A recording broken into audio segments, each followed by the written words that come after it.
İranla müharibə heç vaxtı nə bəşəriyyətə, nə regiona heç bir xeyir verə bilməz, əksinə.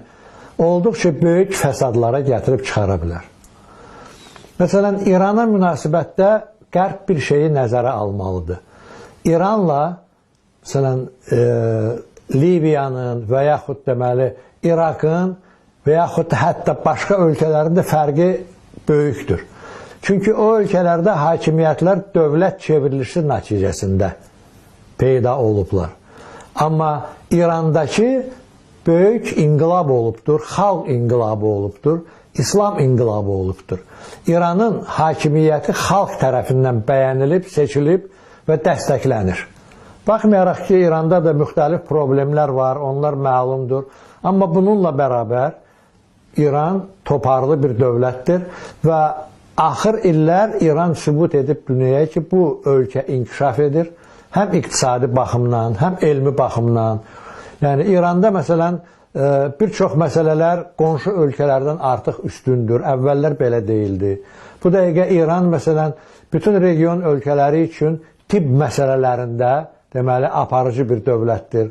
Məsələn, Azərbaycandan, ondan sonra başqa keçmiş Sovet deməli, respublikaları olan indi müstəqil dövlətlərdən ora müalicə olunmaq üçün adamlar gedir. O səbəbə görə də İsrail narahatdır.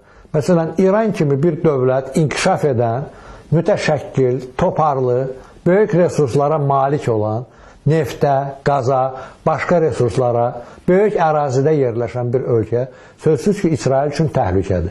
Ən azı İsrailin deməli, liderliyinə təhlükədir. İranla müharibə o dəqiqə bütün müsəlman aləmini radikallaşdıracaqdır İsrailin əleyhinə. Məsələn, Türkiyənin müsəlman əhalisini. Ondan sonra Ərəb ölkələrinin əhalisini. Ona görə İsrailin qarşısında böyük problemlər ola bilər. Amerika okeanın o tərəfindədir. Amerika, məsələn, bir o qədər də zərbələrə məruz qalmayacaqdır. Amma İsrailin gələcəyi, əgər regionda böyük müharibə baş versə, İsrailin gələcəyi şübhə altındadır. Yəni, bu variantı da İsrail unutmamalıdır ki, o birdən-birə, görün, neçə milyonluq, 100 milyonluq ya ondan artıq müsəlman əhalisinin yağı düşməninə çevrilir. Baxmayaraq ki, bu düşmənçilik əhvalı ruhiyyəsi var. Sülh bu çox böyük bir şeydir. Bunu başa düşmək lazımdır. Yəni, Azərbaycan burada dəhşətli müharibə deməli, təhlükəsindən xilas olmuş olur. Ona görə mən hesab edirəm, Azərbaycan bunu alqışlamalıdır və əgər Azərbaycandan bir şey asılı olsa, Azərbaycan kömək əlini əsirgəməməlidir.